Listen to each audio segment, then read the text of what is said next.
Aloha and welcome to our next Ukulele Spotlight.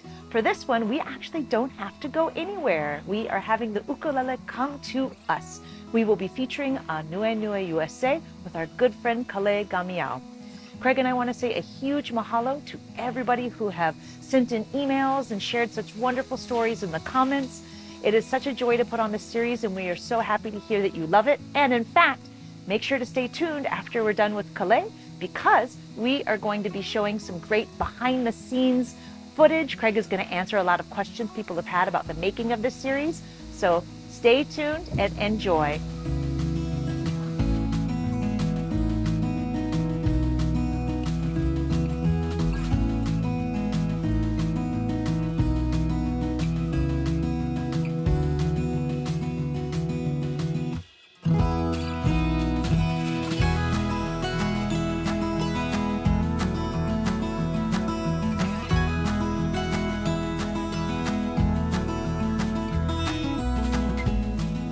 All right, I am so excited. We get to chat with our very dear friend, Mr. Kalei Gamiao. We realized actually this morning that we've known him, I think, for over 10 years now. We've had the opportunity to be able to watch him grow, not only as a musician, but also as a business person. He has traveled the world, and we've been fortunate enough to travel some with him as well, and have had him on some of our ukulele cruises too. So I am very excited to chat with you now, Mr. Kalei, about this newest venture. So welcome. Thank you for having me. Now, tell us a bit about the history of yourself with aNueNue. So it all began in 2011 when I first met them at the first ever Thailand Ukulele Festival. Ooh. And so Johnson and Raleigh, the owner, and also his brother, actually they're the founders of the entire company, were there. They sponsored the festival, and since then we've kept in touch. And over the next couple of years of after meeting them, they invited myself, Aldrin Taimani, and our good friend from Japan, Kias, to Taiwan to do the first ever Ukulele All-Stars concert. That is quite a lineup. It is. It was a lot of fun. You know, I never expected that I'd be traveling with them, and we enjoyed each other's company and had a blast. But, you know, after that we kept in touch, and they ended up sponsoring more of my tours. They never forced me to play any aNueNue instruments. In fact, they let me play my kamaka for a number of years. And, you know, that's kind of like how our friendship started. And then it wasn't until about 2017, 18 is when I actually purchased my first aNueNue, because that's when the Moonbird was just released. Oh, those are lovely. And they're awesome. And, you know, they would always ask me, what do I think about their instruments? And I always looked at them and was like, wow, the build quality is nice. Just kind of need to work on your sound, because growing up in Hawaii, we've been exposed to some of the best ukuleles that you could ever find, not just build quality, but sound-wise too. Right. And that was the only thing that I felt that they needed to work on. And then when they finally nailed it with the Moonbird, I was like, all right, I'm on board.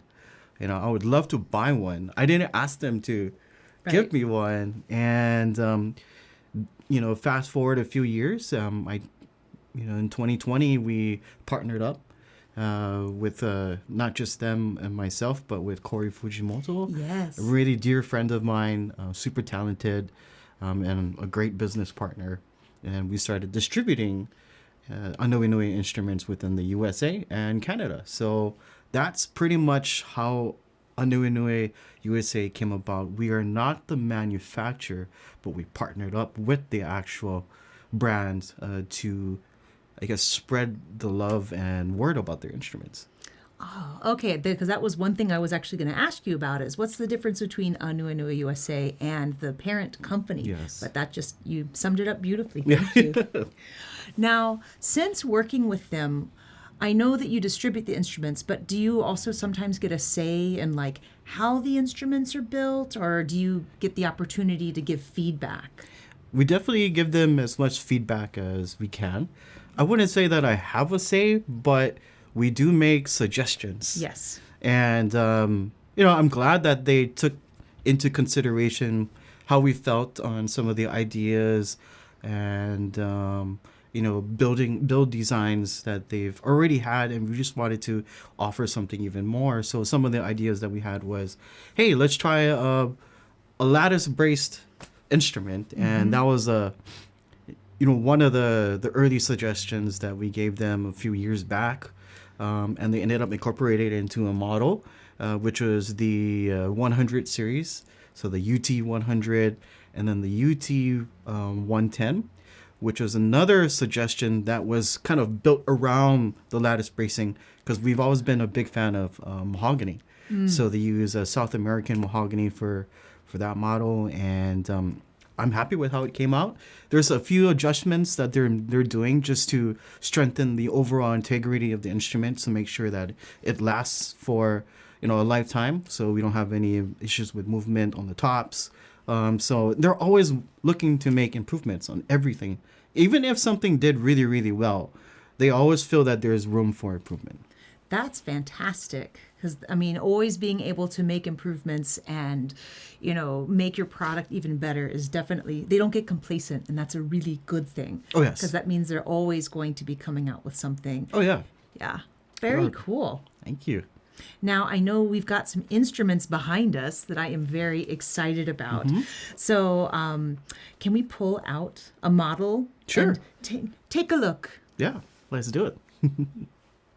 All right. Can you tell me about this really sweet little model that I've got right here? Yeah, sure. So aNueNue makes a variety of different models at different price points, depending on what you're looking for. This is a great example of one of our most basic tenors that we offer. It features a mahogany body, top, back, and sides, mahogany neck. And what's cool about aNueNue instruments is there are two different factories. Oh. One specializes in making more affordable instruments, and something that's catered more towards a beginner or someone that doesn't feel comfortable getting into that high-end market. And they've done a great job.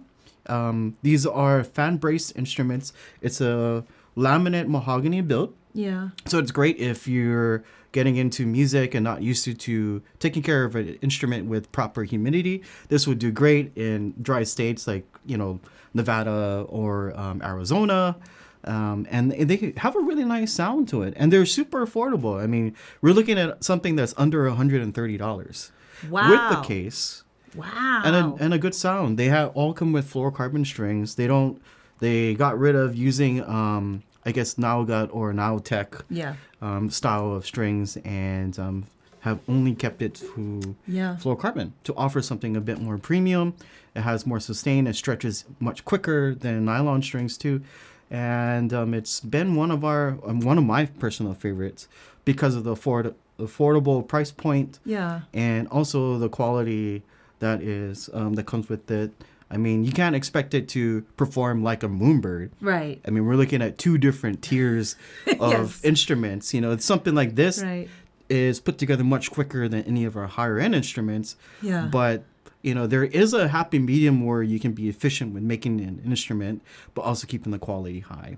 Well, and also thinking about, this is a great uke if I'm like, I want to go to the beach and play. Oh, yeah, definitely. I'm not going to be worried about if I get sand on it. I think everybody needs a beach uke, a camp uke, or keep in the car ukulele, although I wouldn't suggest that. But, these would be what you could use, instead of bringing your nice, high-end $5,000 custom ukulele. Right.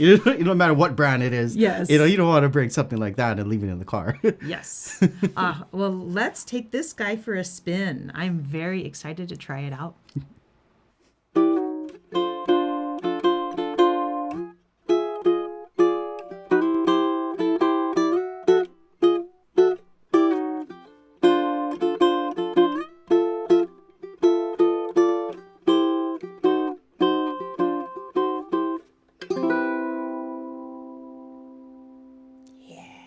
One thing I have to say about any aNueNue I've ever played is they are some of the punchiest instruments, and they're this one would be perfect for the big jam session. Oh yeah. You will hear your instrument. Oh yeah. It's definitely. Yeah, it's very, very articulate and loud, so you can you jam away on it. Like if I was a jam leader, I'd probably play something like this, because then like I know you can hear me. This instrument is loud, but it plays really nicely. And I mean, for that price point, this is great. How cool. And I know that we have a couple of more behind me that are kind of similar. So I think maybe we'll pull out the other two tenors that you got. Yeah. And check them out. Sure. Okay. So can you tell us about these two instruments? Because you kind of had them grouped together with that last one. So these are part of the Hawaiian Dream series, just like the previous laminate mahogany that's called the U3. This is the T3 that I have in my hands, and the one that you're holding is the T4. And the biggest difference between these is that aside from the other one being laminate for the entire body or the construction, this features a solid mahogany top. So they use a better quality mahogany for this model. It also has binding and a rosette. So if you're looking for something that's going to be cost effective, but yet you have a more fuller, rounder sound, and something that would age and sound better over time, and you don't want to break the bank too much, something like this is good for it. It's just over $200. So you're going in increments of like 100, to get to the next phase or tier between these instruments and the most basic one. And depending on your liking, you may want to go with the T3, or in this case, what you're holding is the T4. Ah, I see. Yeah, I love the wood and the rosette on this one. Can you tell us a little bit more about the one I'm holding? Yeah, sure. So the first two that we featured were made out of mahogany. This one in particular, the T4, features a solid cedar top. Oh, okay. And the back and sides are actually acacia koa. So it's koa's distant cousin. Yes. Because the acacia that grows in Hawaii looks and sounds totally different. This is actually Taiwanese acacia. And there are a lot of acacia actually comes from Taiwan, believe it or not. Oh, I didn't realize that. Yeah, it's really interesting. So with the difference between sound and tones from these two models is generally cedar has more projection. The sound carries a little bit more. It mellows out quicker, so you're going to get more of a warmer sound quite fast when compared to most other woods. Same thing with this one. It has a more open sound, so you're going to get more projection, more sustain, and it has a lot to do with the way these are constructed.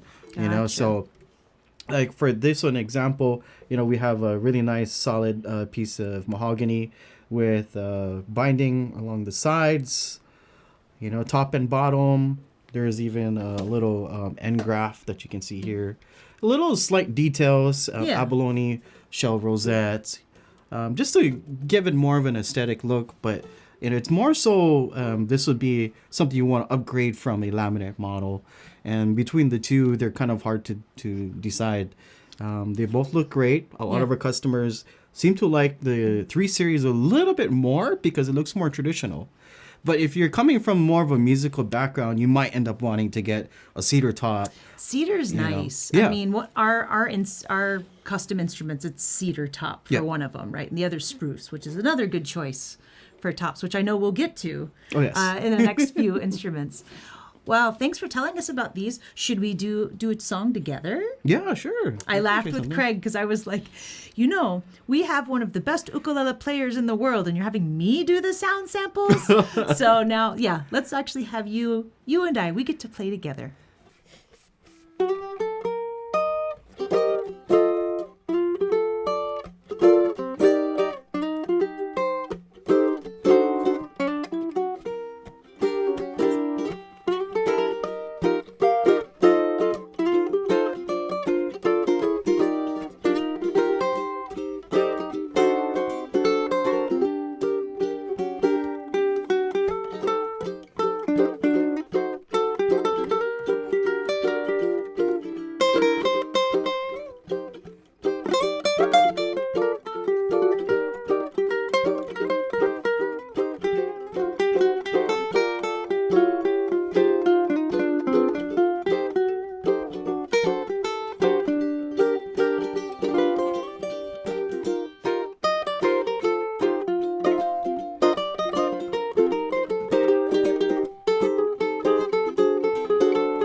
Man, that was fun. That was fun. Thank you. Thank you.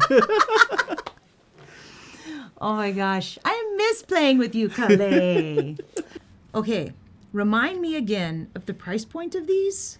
So both of these are under $300. Really? Yeah. They don't feel that way. Like playing them, it's like, oh, it feels really good. It's really easy to play.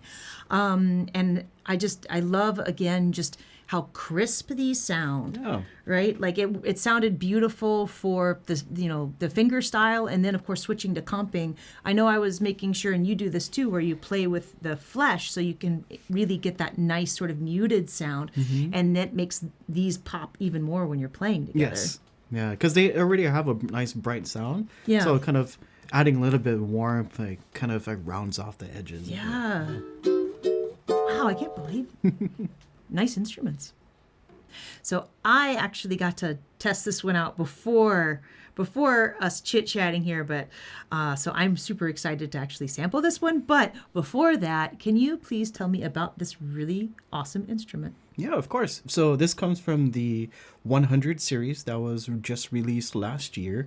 And these instruments feature a lattice bracing system that gives it a totally different sound than what we're used to hearing from aNueNue instruments.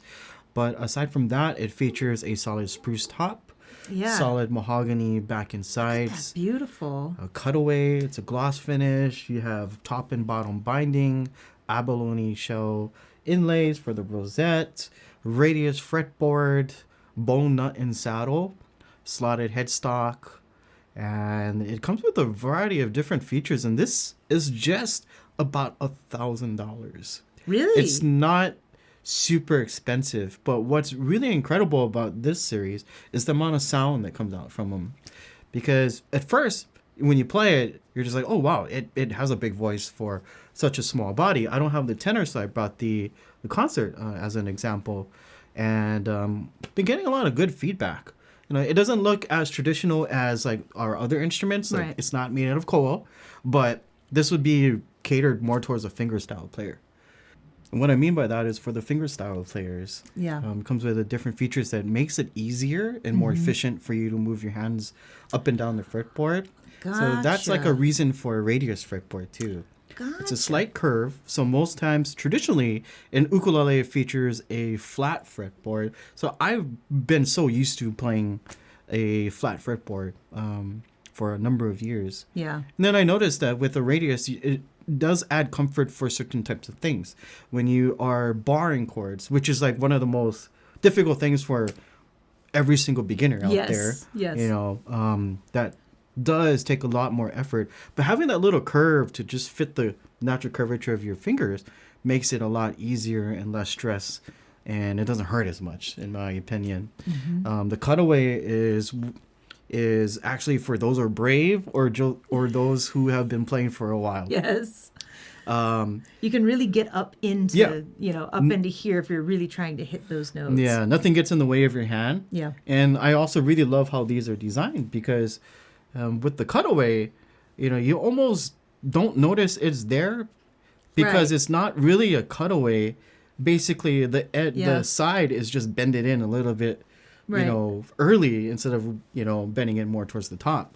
And that's how the cutaways of these are actually created. And they're great. Wow. Well, let's dive into actually playing this little guy because I'm Yeah. excited to show everyone.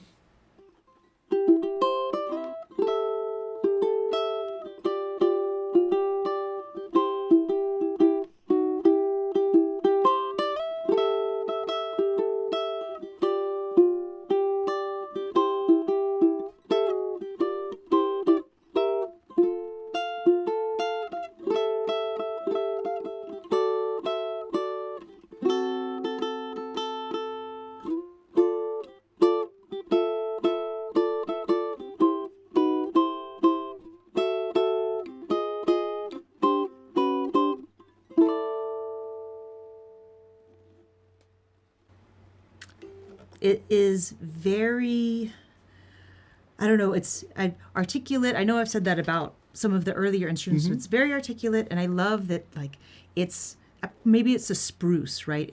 Yeah. It's what is the word I'm looking for? Not attentive, but like when I go to especially single notes, it really comes through. Oh yeah, it has good attack. There we Yeah. go. That's the word I'm looking for. So yeah, this is really sweet, and I can't believe it's a concert. Yeah, it's 'Cause a concert. A much larger sound. What a lovely. It sounds great with the low G too. Oh, that's fighting words with Craig. But no, we don't discriminate. We play both. Yeah, but it sounds lovely. Oof. Now I'm excited because we've got some other beautiful instruments yes. behind us. So let's go ahead and jump into those. All right, Kalei. I have been looking at these on the couch and being like, they're so beautiful. So I'm excited we finally have them in our hands. Can you please tell me about this one that I am holding? Yeah, so the one that you're holding is actually the most popular model, the flagship instrument for aNueNue, and as far as ukulele goes. This is the model that got me super interested in wanting to purchase my very own. Gotcha. This features a Look at that. East Indian rosewood back and sides. All So solid beautiful. build because this is part of the high-end model or line of instruments from aNueNue. And what's cool about these is that they feature a Swiss moon spruce. So there's so much different types of spruce out there. You have Engelmann, you got Sitka, and they all come from different parts of the world too. Although there are famous places that are well known for producing these types of woods. Like a lot of spruce comes from Alaska, Right. whereas this is actually harvested in Switzerland. And the reason why it's called moon spruce is because they actually harvest the wood during a full moon. It's kind of a tradition or way in how they actually acquire this wood. And it has a lot to do with the weather during that time of the season. So when they harvest this, they're not being cut down in huge batches like most spruce because of how they actually Interesting. acquire the wood. And the Moonbird or the UT200 was the model that I feel that really put aNueNue on the map for ukulele. Gotcha. So it's a very beautiful build. Yeah. These are actually based off So of lovely. a Japanese design, and his name is Mitsuta. And what's cool about aNueNue is rather than trying to come up with everything themselves and using the same build style for every single instrument, Yeah. they actually work with really respected luthiers. And these luthiers are building boutique level instruments. And what's interesting about them is that because their instruments are so high end, so top notch, because one guy's building them, it takes months to make. Right. They wanted to make their quality of instruments readily available to the entire community. So each one of these designs from the Moonbird, the Bird series, are actually contracted and they are paying royalties to support the luthier for using their designs. So that's one thing that sets aNueNue apart from a lot of manufacturers is that they're not just trying to sell a whole bunch of instruments. They're trying to find unique builds and support the people who come up with these ideas as much as possible. I did not know that. Yeah, so every single instrument that utilizes this type of build style, they're getting paid. Yeah. How cool. Now, can you tell us a bit about this beautiful one that you've got in your hands now? So the one that I'm actually carrying at the moment is an extension of the Moonbird series. Okay. So the Moonbird is known for having such a really awesome sound, very clean look. They wanted to take it a step further and offer something that offers more aesthetic features to the type of customer or player that really cares about that kind of stuff. And so this is the Hummingbird. And it features sweet. a lot of different type of inlays. These are all done by hand. It has abalone, it has mother of pearl. It also features different types of woods that have been dyed in different colors to add more, features and more detail to Yeah, it. look at that. It's so cute. But overall, this model is constructed exactly the same as the standard Moonbird. It's So East Indian rosewood back and sides, lovely. Swiss moon spruce for Can you detail. spin that again? Spin that one more time. How pretty. Look at that. So beautiful. I love it. And the cool thing about these is that you don't have to really worry too much about variance in the wood grains. One thing that aNueNue tries to do is to keep everything consistent. So they're very picky on the woods that they use. It has to look a certain way. Everything is sustainably sourced. Wow. And, they're doing a great job at that too. Everything's dried and cured for anywhere from 5 to 8 years for the wood sets before they actually start building stuff out of it. Wow. So there's a long process. And for a company that is importing things into the U.S., export, import, it's very impressive because you don't really see a whole lot of companies and manufacturers in Asia, especially that are building instruments at this level, at this scale. Right. It's very uncommon to come across that. And I've just been overall impressed. I love working with them. The founders have been, very patient with Corey and I, especially me. And we're thankful that the community seems to like what we're doing, and we're very appreciative of everyone's support. So Wow. yeah, Well, let's hear what these two sound like together. I'm very excited. sure. 1, 2, 1, 2, 3.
It's such a joy to play. Oh, thank you. Yeah, it's very smooth. It's easy to move around the fretboard.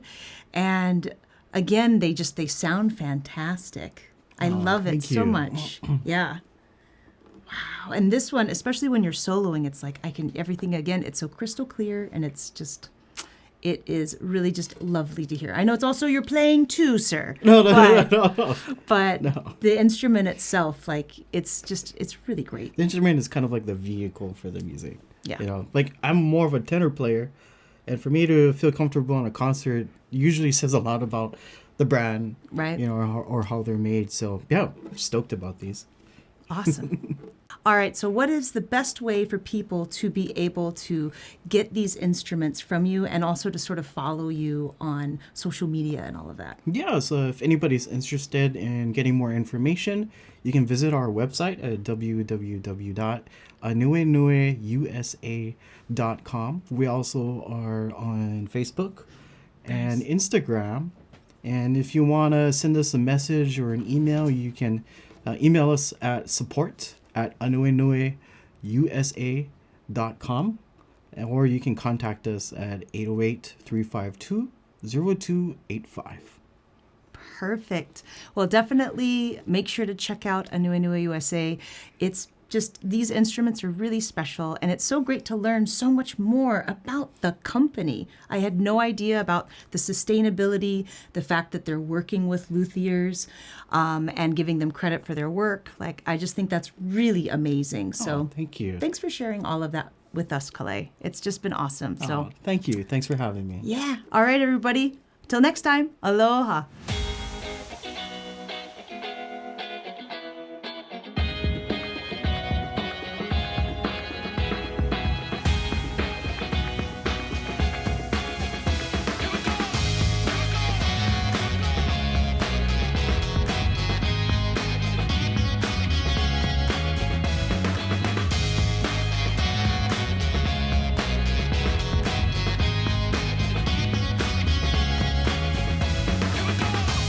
aloha everyone. Craig here. We're just gonna go over some of the gear that we use to kind of to be able to create this series. And luckily, we have a lot of this gear from our live streaming, our other big events that we host. So this is kind of overkill for a lot of things, but we're lucky to have access to this. And my main thing is to streamline, especially when we're shooting on location, to pack as little as possible, just exactly what we need to make it work. So we're not carrying too much all the time. So this is kind of a breakdown with all of our gear that we use for these remote location shots, and hopefully answering a bunch of your questions that you've been asking. So to start off, as you saw in that little intro there, a lot of the space that we need, that takes up a lot of space actually, is the stands and our lighting. So there's a combination of tripods, mic stands, and that silver guy there is what we call C-stand. C-stand is a lot more stable than your typical light stand, and we can put a lot of weight, and we can weigh it down on the base to actually make it stronger as well. Now, we have a modifier right there, and a backpack of audio, and roller of camera gear, and that's about it. So it's not too bad. After everything is set up, it's going to end up looking kind of like this. So here's our 2-camera setup. In the perfect world, I would love a 3-camera setup, but the 2-camera setup just makes it easier for me to get the right shot needed, and I don't have to have someone kind of manning that 3rd camera. I have the wide angle setup for the middle shot, and I'm controlling my close-up camera on the side on the left there. So this is what it kind of looks like all set up. And I'll break all of this down in just a second. So you'll see, kind of in this frame, you'll see the 2 cameras. The left one is my close-up. The right one is a steady shot that's showing the wide angle and not moving at all. And you'll see different microphones there, and I'll break those down. On the C-stand, I have that middle part there is the power source, and going up, this is the light with the lantern modifier. The reason why we typically will bring this lantern modifier instead of a typical softbox or a more directional light is that a lot of times when there's 2 people in frame, I typically need a wider beam of light and a more, trying to make it look like we're not in a cave. If there's too much light on the subject and it's too pointed, everything around them will look much darker. So this kind of gives a nice even spread, and that's our audio recorder that I'll bring up in a little bit. But as you see, so here's the wide shot, and this is what it's looked like straight from the camera. This isn't graded at all, but you'll see it's a nice soft light on them. And we'll have the light right in the middle so that they have the nice consistency. And this is our tight shot. All right, so let's start with audio. Audio is going to be one of the most important things capturing anything on video, right? That is half of what you experience. So with that said, we either have a Rode NTG5 or NTG3 with us. And sometimes if there's enough room, we'll have one right out of frame for each person. For this one, I believe it was just the one in the middle, and I was able to capture both of their vocals really well. The reason I like shotgun mics over a lot of the other ones is that I like keeping the frame as clean as possible. So even right now, I'm recording on a shotgun mic right out of frame right here. And that way I'm not having, you don't see the big condenser mic in front of my face or in front of our guests. Or you don't have to hand hold anything, so it's nice to keep it out of frame. The weaknesses about this is that shotguns are pretty directional, so if I was to turn and talk and not look at the mic, they will change how that is picked up. So typically having one in the middle of the 2 people talking is going to get a nice sound, or again, if I can have one pointed each way, it's even better. I think for Kalei, we actually did have one for each. For this one, we only had the one in between. Now, sometimes things happen. And so for audio especially, it's so important to have redundancy. So we also use these lav mics. Goes to the camera, and this goes clips on, or magnetic clips. If it's windy outside, we'll have the windscreen. If not, we can just put here or attach a tiny little microphone as well, the kind you see a lot of news anchors use.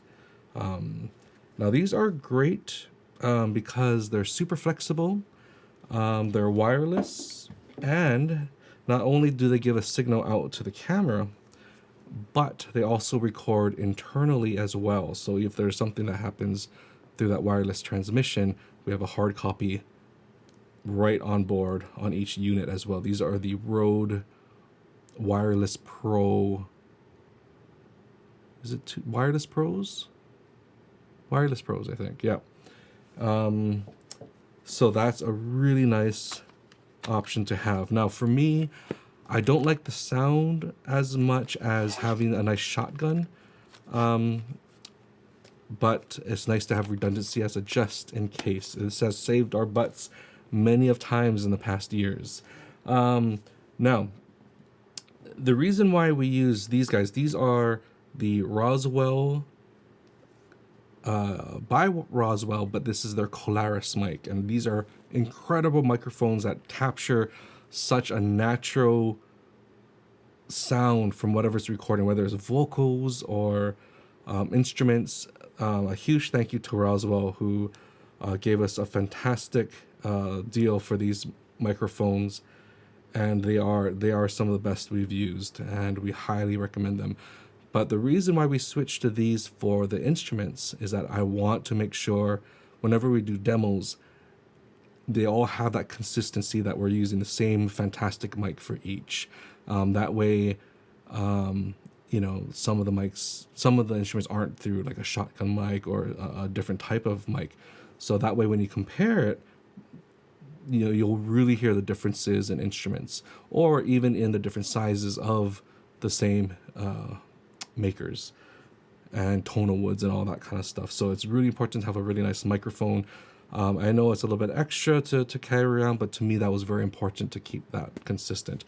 But fantastic mics. We'll probably do a really thought out video going into these in more detail now that we've had them for a handful of years now, and we have a ton of things we'd love to chat about, since, yeah, fantastic microphones.